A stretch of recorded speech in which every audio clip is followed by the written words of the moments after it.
Well, hello there.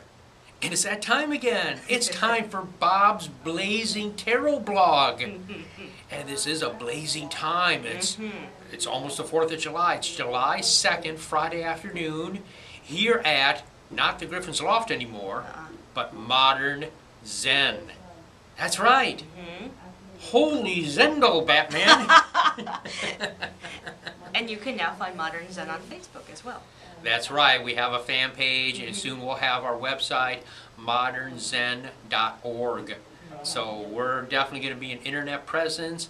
The Griffin's Loft is no more. We're still a holistic healing center here in Davie, but we're changing the theme, changing the decor, and shifting the energy to an even higher vibration. Yes. So let's go ahead and vibrate our way into this blog. The first card is the last card of the previous week's reading. This is the Lovers. Now, the Lovers, of course, can represent serious, intimate, long-term relationship, which in a one-on-one reading is kind of like how I see it. But this has a higher significance. It's attributed to Gemini, the twins, and the whole idea of twinning is uniting with a higher self or the holy guardian angel in more esoteric terms. So this is a very, very elevated, exalted energy, and it's like last week's reading showed us progressing toward a state of where we could be more connected with our inner wisdom, with our higher self, the divine. And so right now, there's that strong connection going on. If you don't feel it, just relax. It's there. Trust your wisdom. Trust your intuition. It's going to guide you right. This card is represented by, I believe it's Gemini, we said. Yes, Gemini. And the Lovers is really interesting because, as Bob was saying, it can be long-term relationships, but it's also uniting yourself with yourself, uniting masculine and feminine sides, uniting your life with a creative purpose, or really, really connecting with whatever your idea of God is, the divine, anything like that. So this is a very, very powerful card that represents uniting on any level. So this is very, very nice. Outstanding. Now we're coming into an energy of shift and change. Once again, the Eight of Cups. Now this is a beautiful card. I see this as very exalted. The fellow is leaving 8 cups on the beach. There's nothing wrong with the beach. The oil slick hasn't hit it yet. Right. I'd toss that in there. Although there are these black things. Oh, okay. Maybe the tar balls are coming. He's splitting before the tar balls. Yeah. I'm out of here. He's taking some fish with him. I'm out of here. Take these fish, grab a pelican, and get out of here before grab my pelican. Yeah, exactly. Take whatever animals he can save. Okay, but it's all about leaving something for something higher. He's going off into the mountains. He's going to a better place. We're going to tend to shift to an even better place. We're going to tend to make intelligent changes in accordance with our goals, attributed to Saturn in Pisces, planet of restriction and manifestation, coupled with mutable water. Very interesting combination, don't you think, Marissa? Absolutely. And I think what's also interesting about Saturn energy is that it is sort of father time, it is restriction. It can feel hard to break through it, it can be like rock, but Pisces is water, and Pisces has a way of sort of flowing you in and out of situations. So I feel like this is very, very interesting in terms of he's sort of leading by, he's sort of, it's a watery card, so he's being sort of washed out of the situation that he's in and being washed into something that's much better, much greater, and much more also emotionally fulfilling, because Eight of Cups always deals with lack of emotional fulfillment and leaving to find emotional fulfillment. So this is a big card of transition for us right now. Yes, it is. Now, towards the end of this week, we're going to come into another transition. Again, Saturn is going to rear its head, this time in the sign of Leo. This is the Five of Wands and the Crowley Thoth Tarot, entitled Strife. Now, it's the idea of struggle. As you notice, there's a riot going on here. There's a big brouhaha. And what we need to do is we need to stand our ground. We also want to watch against being inflexible, because Saturn and Leo, well, Leo can be proud and arrogant, and Leo can say, okay, it's my way or the highway. I'm not listening to you. I know what's best. Shut up. Right. Okay. This leads to this. Generally this. Okay. Things that look like this. When you just talk and you don't listen, you tell people to shut up.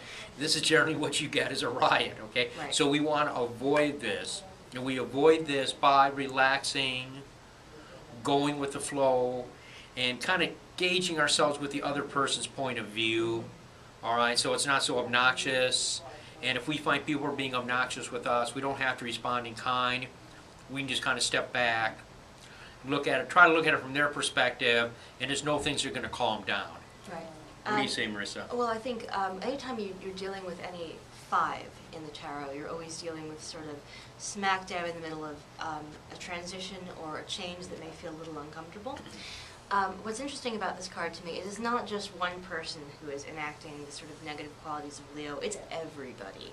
It's everyone who sort of is, you know, it's my way or the highway, there's not a lot of listening, and if every person is standing so firm that nothing is getting done, it can create a lot of conflict, as seen here. So as Bob was saying, yes, it is very, very good to stop, listen, see from the other person's point of view, which I think will also enact the positive qualities of Leo, which is, you know, pride and determination, but Leos are very regal and also have sort of a noblesse oblige type of quality, which is to say that they can rule and lead in a very lovely way, in a very communicative way.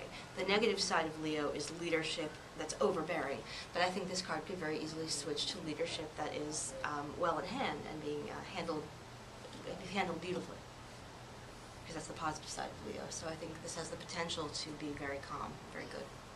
Good. Good. So that's what we have to look forward to this next week. We have some good things. Don't be put off by that seemingly negative card. As she said, this is a chance for us to lead in positive, powerful, beneficial ways. And that's what we should be striving for, is to be spiritually elevated and basically to become better people. That's the idea. Absolutely. And speaking of becoming better people, how can people consult with you so they can better their lives? How do they reach you? You can email me at happyganeshreadings@gmail.com. My very exciting news for this week is my website is officially up. You've seen me talking about it in the weeks leading up to. Yay! Yay! It's officially up. It's happyganesh.net. It's primarily a blog, and you can go on there and you can read about the classes that I'm teaching here at Modern Zen, formerly known as Griffin's Loft. There's going to be some little freebies. There's some freebies and coupons on there.